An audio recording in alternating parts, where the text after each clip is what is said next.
Welcome to student dictation. Dictation 5 second बाद शुरू होगा। Ready start.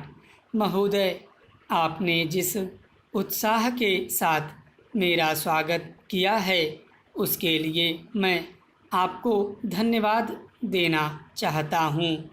आपने ठीक ही कहा है कि मेरा यहाँ आना पहली बार नहीं है। मुझे जहाँ तक स्मरण है यह 5वां समय है जब मैं आपके इस सुंदर प्रदेश में आया हूँ। पहले पहल जब 1922 में यहाँ आया था वह एक समय था और आज एक दूसरा ही समय है। उस समय मुझे यहाँ इसलिए आना पड़ा था कि देश के सारे बड़े बड़े नेता जेल में बंद थे। महात्मा गांधी जी भी जेल में थे और प्रायः यहाँ के भी नेता जेल में थे। दुर्भाग्यवश या सौभाग्यवश किसी प्रकार मैं बाहर रह गया था और जब मुझे यह समाचार मिला कि इस प्रदेश में विशेषकर सरकार की ओर से बड़ी सख्ती हो रही है तो मैंने सोचा कि यहाँ आना आवश्यक है। पूज्य मालवीय जी से मैंने इसका जिक्र किया तो वह बड़ी प्रसन्नता के साथ यहाँ आने के लिए तैयार हो गए।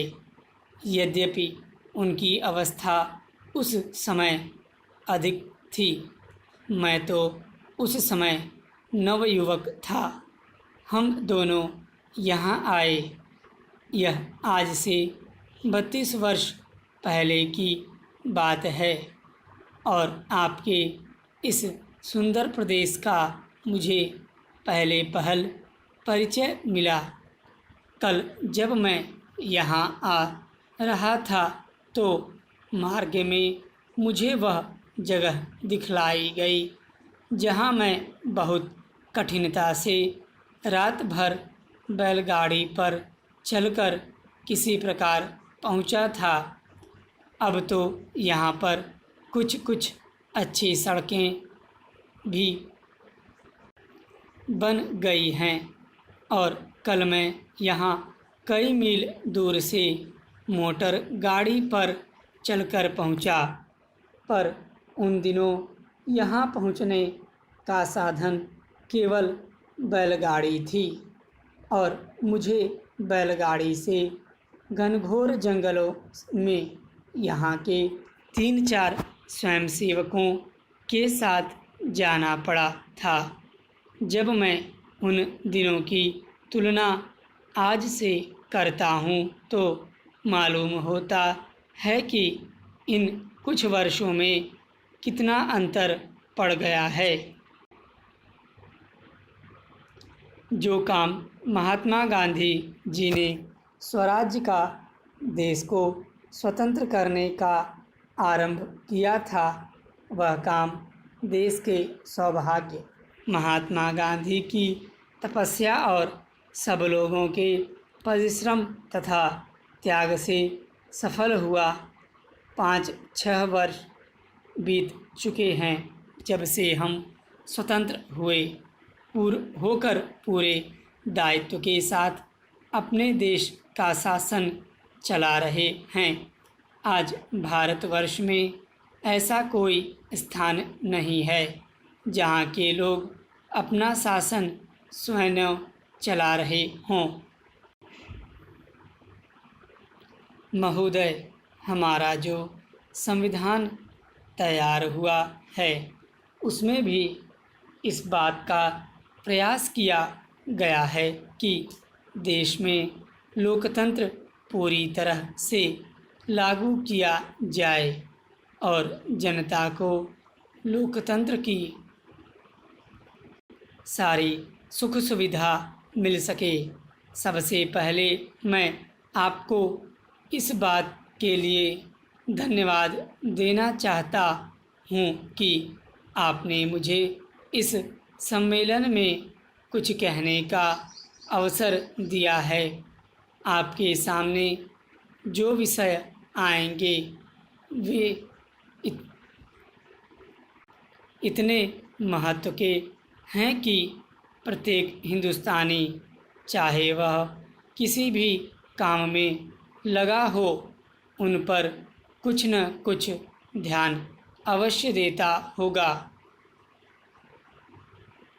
यह एक मानी हुई बात है कि बच्चा जैसा तैयार किया जाता है, वह बड़ा होने पर वैसा ही निकलता है।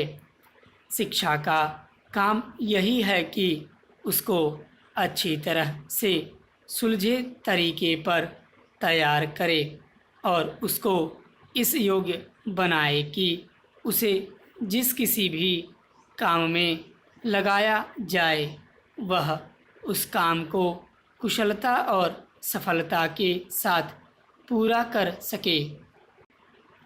हमारे देश में जो शिक्षा पद्धति अभी तक जारी है, वह नई नहीं है, बल्कि यदि मैं यह कहूँ कि वह 125 वर्ष पुरानी है तो गलत नहीं होगा। 125 वर्ष पहले जिस उद्देश्य को सामने रखकर यह शिक्षा पद्धति जारी की गई थी, वह उद्देश्य अब नहीं रहा, पर शिक्षा पद्धति अब तक लगभग वही है। मैं मानता हूँ कि इस बात का प्रयत्न किया जा रहा है कि उसमें परिवर्तन किया जाए, जिससे हमें अपनी आवश्यकताओं की पूर्ति में सहायता मिल सके।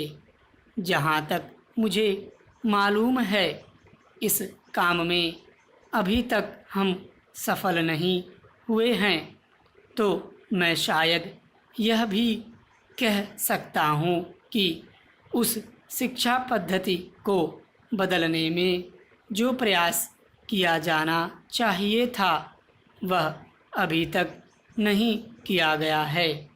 इस देश में या सभी देशों में शिक्षा के 3 भाग होते हैं। एक तो वह जिसमें छोटे छोटे बच्चों को शिक्षा दी जाती है, दूसरा वह जिसमें युवावस्था के पहले बड़े होने तक, और तीसरा वह जिसमें युवावस्था के विद्यार्थियों को शिक्षा दी जाती है। इन तीनों भागों की शिक्षा पद्धतियाँ अलग अलग हैं, परंतु वे एक दूसरे से मिलती जुलती होती हैं और एक से दूसरे में जाने में कोई कठिनाई नहीं होनी चाहिए।